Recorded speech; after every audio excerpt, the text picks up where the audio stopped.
Emerson, em média, vendo pelos seus alunos, uma pessoa que começa a treinar hoje, em quanto tempo mais ou menos ele consegue completar legal uma prova de 5 quilômetros? Você falou em média, né? A individualidade conta muito, né? Então a gente tem que analisar alguns aspectos, peso corporal, o histórico esportivo, né?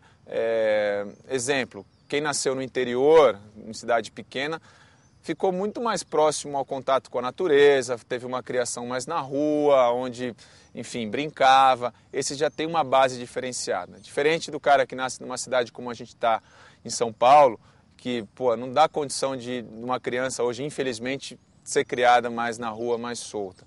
Então, a gente tem que analisar passado esportivo e ver como é que a gente vai dirigir para uma primeira prova. Você fez uma pergunta para mim, a média, que eu consigo enxergar aí dentro dos alunos que passam na nossa assessoria, acho que uns 3 a 6 meses é o suficiente, de 3 a 6 para correr uma prova. Quais as dicas que você pode dar para quem está indo correr seus primeiros 5 quilômetros? Dica, começar sempre leve, respeitar o corpo, né? Não basta, para melhorar não basta só treinar, é um conjunto de fatores que influenciam nisso.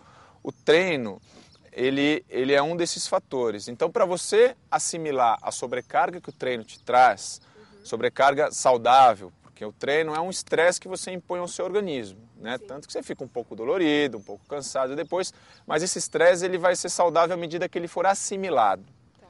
Essa assimilação ela só vai vir com uma noite de sono bem dormida, uma alimentação correta, né? Não só em termos de qualidade, mas na hora que você colocar o alimento.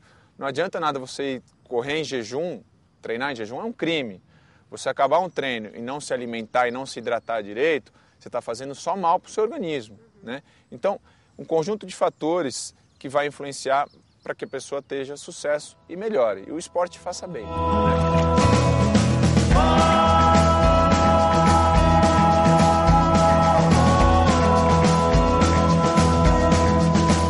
Oi, meu nome é Liliane Gomes, eu sou advogada, eu tenho 30 anos, eu fiz a minha primeira prova de 10 quilômetros no final de novembro de 2008. Nunca gostei muito de esporte coletivo, eu estava cansada de academia e eu resolvi praticar uma atividade que eu pudesse praticar em qualquer lugar. Eu comecei a treinar em metade de abril de 2008. Depois de uns 20 dias, a primeira coisa que a minha treinadora disse quando eu fui fazer a entrevista para começar a fazer os treinos é que eu precisava ter um objetivo, uma meta. E aí a minha primeira meta, então, estipulada por ela, porque até então eu não tinha nenhuma meta, era fazer uma corrida de 5 quilômetros.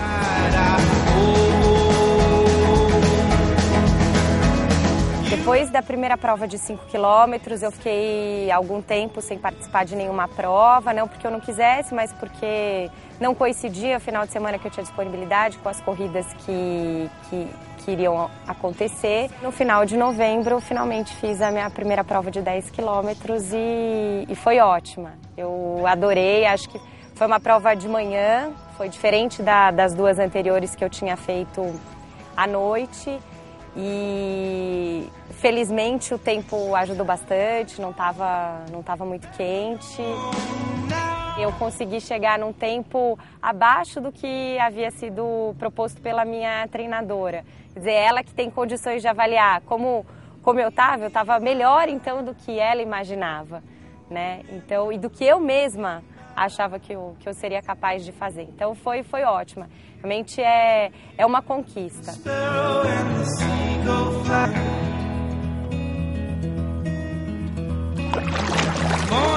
Emerson, como passar dos 5 para os 10 quilômetros? O que muda no treinamento?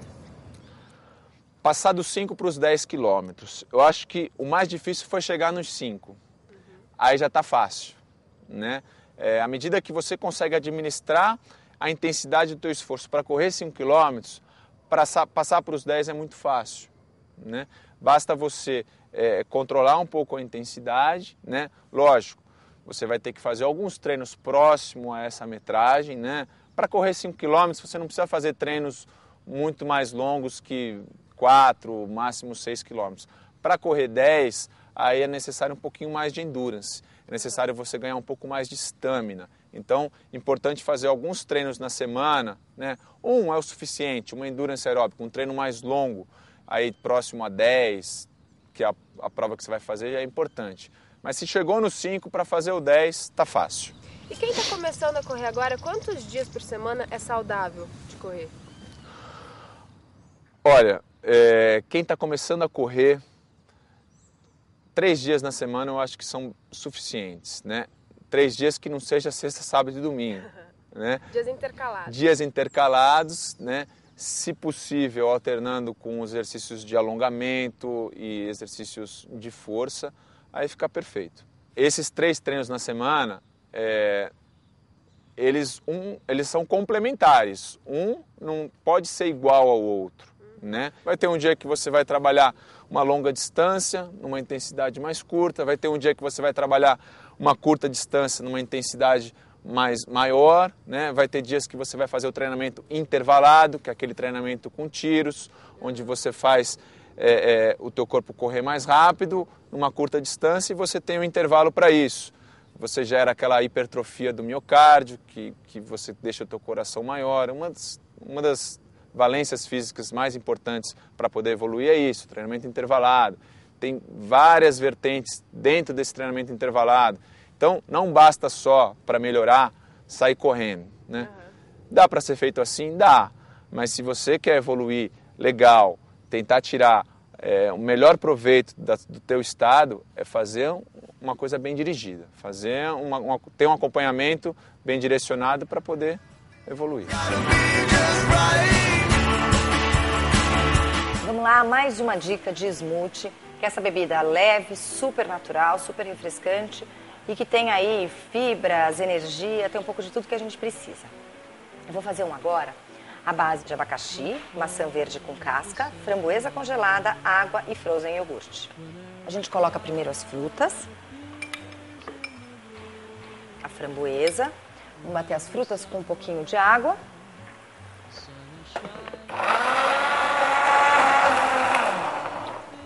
Depois que as frutas estão já bem batidas, a gente adiciona o frozen e termina de bater.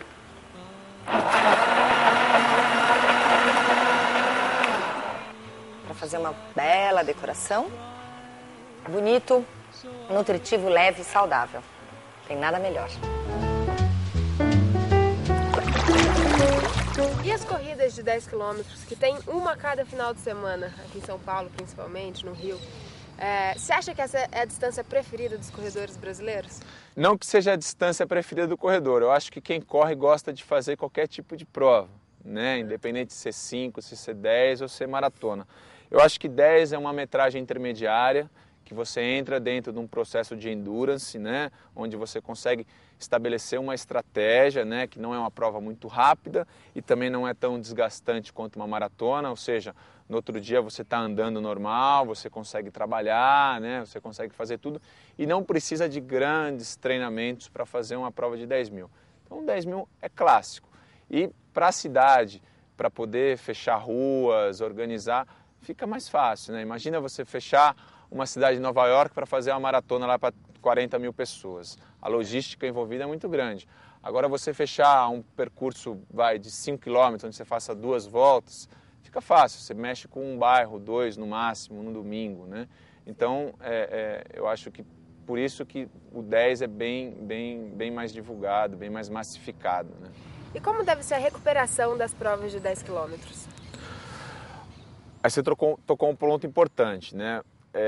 Desde que você tome alguns cuidados, o primeiro cuidado, lógico, é treinar, não entrar na prova destreinado, a recuperação é tranquila. Você consegue fazer uma prova de 10 km todo mês, cada 3, 4 semanas, você consegue fazer legal uma prova de 10 km. Com esse advento das provas todo final de semana, eu vejo muitos atletas que se tornam atletas de final de semana, porque ele faz prova todo final de semana para ganhar uma camiseta, uma medalha de finisher e acaba que ele não treina no meio da semana. Então a chance desse cara se machucar e evoluir é muito maior, porque ele está sempre num processo de coloca uma sobrecarga grande de fazer uma prova, porque você vai largar numa prova, você tem adversários, você tem toda a adrenalina ali envolvida, de ter uma estrutura e tal. Então você vai querer fazer forte. Então a recuperação ela é bacana desde que você respeite alguns limites, né? Então na semana, nos dias após a prova, você vai treinar muito leve, né? Se você tiver algum tipo de dor articular, joelho, tornozelo, tendão, vale a pena fazer alguma manipulação. Gelo, aquela crioterapia que você faz até como preventivo de uma lesão mais séria. Pô, acabou um treino forte, acabou uma prova, pô, a melhor coisa é você pegar saquinho de gelo, fazer nos joelhos, fazer no tornozelo, 20 minutos são suficientes para você ter uma recuperação mais eficiente. E claro, comer, né? Se alimentar. Acho que isso é essencial. Emerson, muito obrigada pela sua participação no nosso programa. Eu que agradeço. Vamos correr, pessoal. É isso aí. No próximo programa, a gente vai falar das distâncias maiores. Meia, maratona e até ultramaratona. Até lá! I hate you so bad when I love you, 'cause I know you love me too, but we gotta leave. I love you so much when you're near, yet I hate you so bad when you make love at me.